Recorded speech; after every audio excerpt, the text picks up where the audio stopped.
আসসালামু আলাইকুম। মিতা মুস্তাফা স্বাগত জানাচ্ছি এনটিভির দুপুরের খবরে। ক্রাউন সিমেন্ট শিরোনাম দেখছিলেন, এবার পুরো খবর।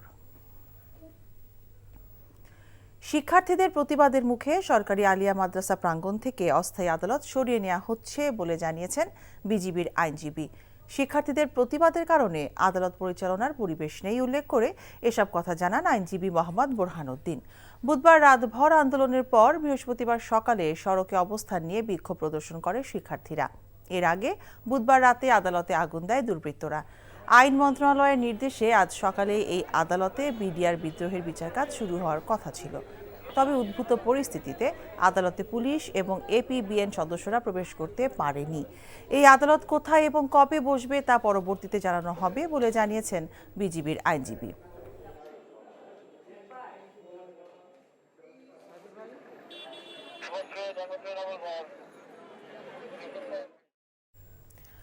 বন্দী বিডিআর সদস্যদের মুক্তি এবং চাকরিচ্যুতদের চাকরিতে পুনর্বহালের দাবিতে বিডিআর সদস্যরা শাহবাগ ব্লকেট কর্মসূচি পালন করছেন। সেখানে আছেন আমাদের সহকর্মী নূর হোসেন। আমরা সরাসরি যাচ্ছি তার কাছে। নূর, আন্দোলনকারীরা আসলে কি বলতে চাইছেন আর সার্বিক পরিস্থিতি কেমন দেখছেন আমাদেরকে জানাবেন।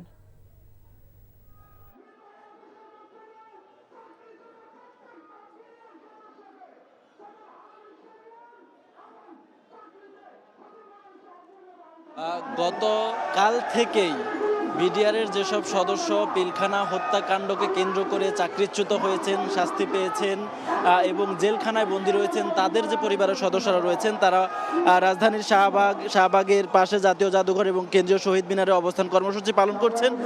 তারা তাদের চাকরিতে পুনর্বহালের দাবি জানিয়ে আসছিলেন এবং যে পিলখানা হত্যাকাণ্ডের ঘটনা ঘটেছিল সেটি সুষ্ঠু তদন্ত এবং সুষ্ঠু বিচারের দাবি জানিয়ে আসছিলেন। কিন্তু আজকে আধা ঘন্টা আগে অর্থাৎ বেলা ঠিক 1:30টার সময় তারা এই শাহবাগের যে মোড়টি রয়েছে সেই মোড় অবরোধ করেছেন।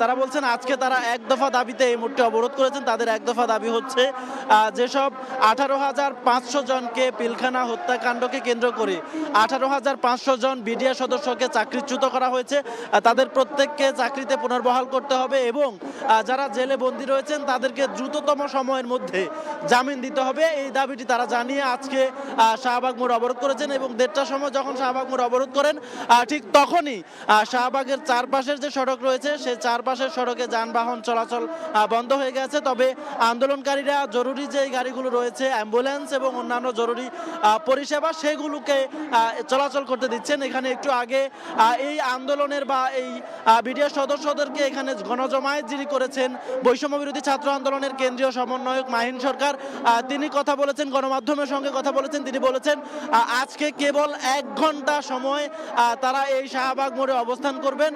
সরকারের কাছে তারা দাবি জানাচ্ছেন তাদের যে দাবিগুলো রয়েছে সেগুলো দ্রুততম সময়ের মধ্যে বাস্তবায়ন করতে হবে। যদি বাস্তবায়ন না করা হয় সেক্ষেত্রে তারা আরো কঠোর কর্মসূচি দিবেন। তবে জনভোগান্তির কথা চিন্তা করে, মানুষের ভোগান্তি যাতে না হয় সেজন্য তারা আজকে এইখানে শুধু 1 ঘন্টা সময় অবস্থান করবেন। এরপরই আবার তারা যে কেন্দ্রীয় শহীদ মিনারে গণজমায়েত করছিলেন সেই কেন্দ্রীয় শহীদ মিনারে চলে যাবেন এবং সেখান থেকে তারা তাদের পরবর্তী কর্মসূচি নির্ধারণ করবেন এবং সরকারের তরফ থেকে বিডিআর বিদ্রোহ বা বিডিআর পিলখানা হত্যাকাণ্ডের যে ঘটনাটি রয়েছে সেই মামলাগুলো যাতে সচল করা হয় এবং দ্রুততম সময়ের মধ্যে স্বাধীন তদন্ত কমিশনের মাধ্যমে, সুষ্ঠু তদন্তের মাধ্যমে যারা প্রকৃত দোষী তাদের বিচার নিশ্চিত করা হয়, সেই দাবি তারা জানিয়েছেন। মিতা, জানছিলাম বিডিআর সদস্যদের আন্দোলনের খবর। 5ই আগস্টের ছাত্র জনতার গণ অভ্যুত্থানের পর সবাই ঐক্যের জায়গায় থাকতে পারছে না উল্লেখ করে বিএনপি মহাসচিব মির্জা ফখরুল ইসলাম আলমগীর বলেছেন, ক্ষমতায় টিকে থাকার জন্য এক ধরনের অসুস্থ প্রতিযোগিতা শুরু হয়েছে। দলের চেয়ারপারসনের গুলশান কার্যালয়ে রাজবন্দির জবানবন্দি নামক বইয়ের মোড়ক উন্মোচন অনুষ্ঠানে তিনি এসব কথা বলেন। সত্য ভাষণের প্রচারণা দিয়ে মিথ্যা প্রচারণাকে জবাব দিতে হবে মন্তব্য করে মির্জা ফখরুল বলেন, যে নেত্রীর জন্য, গণতন্ত্রের জন্য নেতাকর্মীরা গুম হয়েছে, নিহত হয়েছেন, সেই নেত্রী রাষ্ট্রীয় মর্যাদা নিয়ে চিকিৎসার জন্য বিলেতে গিয়েছেন। এটাই সফলতা। দেশের মানুষ তাকে বিপুল অভিবাদন জানিয়েছেন বলেও জানান তিনি। মির্জা ফখরুল বলেন, সংস্কার একটি চলমান প্রক্রিয়া আর সংস্কার শুরু করেছিলেন বিএনপির প্রতিষ্ঠাতা শহীদ জিয়াউর রহমান। তাই বিএনপি সবসময়ই সংস্কার চায়। চলে যাওয়ার পর থেকে, পালানোর পর থেকে আমরা কেন জানি না নিজেদেরকে আবার সেই পুরো বিশ্বাস ফিরিয়ে আনতে পারছি না, ঐক্যের জায়গাটাতে থাকতে পারছি না। এই দুর্ভাগ্য যে এখন যেটা শুরু হয়েছে এটাকে আমি মনে করি এতটুকু সুস্থ ব্যাপার না, অসুস্থ একটা প্রতিযোগিতা শুরু হয়েছে ক্ষমতায় টিকে থাকবার জন্য। আর ক্ষমতা তো টিকে থাকবে তখনই যখন এটাকে তুমি সেটেল করতে পারবে, স্টেবিলিটি আসবে, ইনস্টিটিউশন আসবে।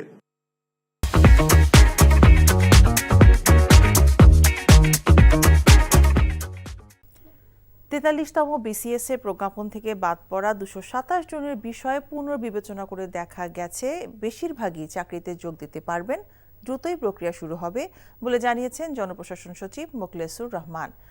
সচিবালয়ে 43তম বিসিএস এর প্রজ্ঞাপন থেকে বাদ পড়াদের পুনর আবেদন নিয়ে বৈঠক শেষে এসব বলেন তিনি। একই সঙ্গে সচিব জানান, ফৌজদারি এবং রাষ্ট্রবিরোধী অপরাধ না থাকায় তাদের বিষয়ে আবার প্রজ্ঞাপন হবে, দ্রুতই রাষ্ট্রপতির অনুমোদনের জন্য পাঠানো হবে জানিয়ে তিনি বলেন, বিভিন্ন তদন্ত সংস্থার প্রতিবেদন বিভিন্নভাবে দেওয়া হয়েছিল। মহার্ঘ ভাতার বিষয়ে অর্থ মন্ত্রণালয়ের পেনশনভোগী সহ সব সরকারি চাকরিজীবী দ্রুতই পাবেন এবং তা এই অর্থ বছরেই পাবেন বলেও জানান জনপ্রশাসন সচিব। 227 জনকে দিয়ে আমরা পুনর্বিবেচনা করার জন্য আমরা যেটাকে বলি ইনভেস্টিগেশন অথবা তদন্ত, এই কাজ করে আমাদের একটা পর্যায়ে আসলো। আমরা আশাবাদী এই যে 227 বললাম এর মেজরিটি, মোর দ্যান মেজরিটি আপনারা এই যেভাবে বিজ্ঞাপন জারি হয়েছে যারা নর্মাল তাদের পক্ষেও জারি হবে। এটা একটা সময়ের ব্যাপার, just it is ongoing process. এবার আর আগের মতো রাতের ভোট হবে না উল্লেখ করে প্রধান নির্বাচন কমিশনার এএমএম নাসির উদ্দিন বলেছেন, অবাধ, সুষ্ঠু ও নিরপেক্ষ নির্বাচনের জন্য কমিশন মাঠে নেমেছে।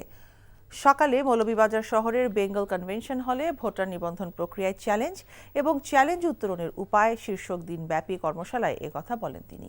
সিইসি বলেন, বাড়ি বাড়ি গিয়ে ভোটার নিবন্ধন করার উদ্দেশ্য হচ্ছে মানুষকে সচেতন করা। বাড়িতে বাড়িতে গিয়ে এবার আগের মতো ভোট হবে না বলে ভোটারদের বার্তা দেওয়া হবে। ভোটাররা নিজের ভোট নিজে দিতে পারবেন। সিলেটের আঞ্চলিক কর্মকর্তা মোহাম্মদ নুরুল আলমের সভাপতিত্বে কর্মশালায় বক্তব্য রাখেন নির্বাচন কমিশন সচিবালয়ের অতিরিক্ত সচিব KM আলী নেওয়াজ, জেলা প্রশাসক ইসরাইল হোসেন। আমরা একটা সুষ্ঠু, সুন্দর, গ্রহণযোগ্য নির্বাচন দিতে চাই। এই ব্যাপারে আমাদের কোনো অন্তরের মধ্যে কোনো দ্বিধাদ্বন্দ্ব নাই। আমরা সর্বতোভাবে চেষ্টা করে যাচ্ছি এটার জন্য। আমাদের লক্ষ্য একটাই, এবং আমার কাছে আপনাদের কাছে অ্যাপিল হল, for God's sake don't be biased towards any party. Chittagong আদালত থেকে চুরি হওয়া 9 বস্তা মামলার নথি উদ্ধার করেছে পুলিশ। এই ঘটনায় রাসেল নামের এক চা বিক্রেতাকে আটক করা হয়েছে। সকালে কোতোয়ালি থানা এলাকা থেকে এসব নথি উদ্ধার করা হয়। কোতোয়ালি থানার ভারপ্রাপ্ত কর্মকর্তা আব্দুল করিম গত রোববার চট্টগ্রাম আদালতের 1911টি মামলার নথির খোঁজ পাওয়া যাচ্ছে না বলে অভিযোগ করেন চট্টগ্রাম মহানগর দায়রা জজ আদালতের পাবলিক প্রসিকিউটর মফিজুল হক ভূঁইয়া। এ ঘটনায় তিনি গত 5 জানুয়ারি নগরীর কোতোয়ালি থানায় সাধারণ ডায়েরি করেন। অফিসের জায়গা স্বল্পতার কারণে 2023 সালের 24 এপ্রিল পিপি অফিসের সামনের বারান্দায় প্লাস্টিকের বস্তায় 1911টি কেইস চকেট পলিথিনে মোড়ানো স্তূপ আকারে রক্ষিত ছিল। গত 12 ডিসেম্বর মহানগর কোর্টের সবশেষ ভ্যাকেশন ছিল। তারপর থেকে মহানগর আদালত এবং পিপি অফিস বন্ধ থাকায় গত 13 ডিসেম্বর থেকে 31 ডিসেম্বরের মধ্যে নথিগুলো চুরি হয়ে যায়। পরে সিসিটিভির ফুটেজে শনাক্তের মাধ্যমে আসামি গ্রেফতার করে বলে জানায় পুলিশ।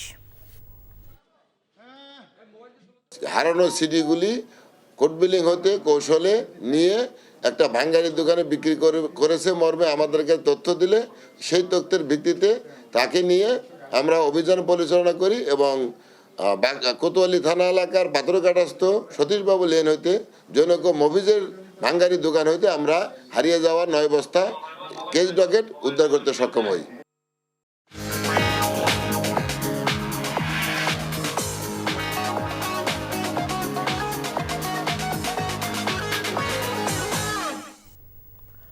নগদ নিবেদিত অর্থনীতির খবর। রমজানে চালসহ অন্যান্য নিত্যপণ্যের বাজার স্থিতিশীল রাখতে আমদানিসহ নানান পদক্ষেপ নেওয়া হয়েছে উল্লেখ করে বাণিজ্য উপদেষ্টা শেখ বশিরউদ্দিন বলেছেন, রাতারাতি বাজার নিয়ন্ত্রণ সম্ভব নয়। সকালে সচিবালয়ে বাংলাদেশে সফররত তুরস্কের বাণিজ্যমন্ত্রী অধ্যাপক ওমের বোলাতের নেতৃত্বে ৩৫ সদস্যের প্রতিনিধি দলের সাথে বৈঠক শেষে কথা বলেন তিনি। তুরস্কের বাণিজ্যমন্ত্রীর সাথে বৈঠকে নবায়নযোগ্য জ্বালানি, স্বাস্থ্য, ঔষধ, খাদ্যসহ বিভিন্ন খাতে বিনিয়োগের বিষয়ে আলোচনা হয়েছে বলেও জানান উপদেষ্টা। এছাড়া বৈঠকে দেশটি বাংলাদেশে আরও সামরিক সরঞ্জাম বিক্রির আগ্রহ দেখিয়েছে। বাংলাদেশ তুরস্ক যৌথ অর্থনৈতিক কমিশনের মাধ্যমে বিনিয়োগ সহ দুদেশের বাণিজ্য বিষয়ে আরও আলোচনা হবে বলেও জানান বাণিজ্য উপদেষ্টা। খাদ্য মন্ত্রণালয়ের নিয়ন্ত্রণাধীন ভাবে কয়েক লক্ষ টন চাল সরাসরি আমদানি হচ্ছে, বার্মা থেকে হচ্ছে, পাকিস্তান থেকে হচ্ছে, ভারত থেকে হচ্ছে।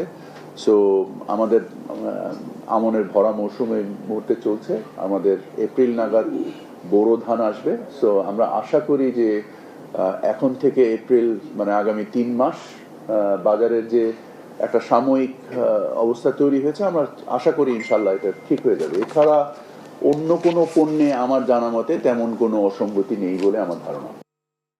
সম্পদের তথ্য গোপন রেখে মিথ্যা বলার অভিযোগে বাংলাদেশের ক্ষমতাচ্যুত সাবেক প্রধানমন্ত্রী শেখ হাসিনার ভাগ্নি টিলিপ সিদ্দিককে প্রতারক মন্ত্রী হিসেবে অভিহিত করেছে ব্রিটিশ সংবাদ মাধ্যম ডেইলি মেইল। সংবাদ মাধ্যমটি বলছে, ফ্ল্যাট কেলেঙ্কারির পর প্রথমবার তাকে অর্থ মন্ত্রণালয়ের অফিসে যেতে দেখা গেছে। বলা হয়, ২০২২ সালে সংবাদ মাধ্যমটি টিলিপের ফ্ল্যাট নিয়ে তদন্ত করতে গেলে সংবাদ প্রকাশ না করতে হুমকি দেন তিনি। এরপর আর এটি প্রকাশ করা হয়নি।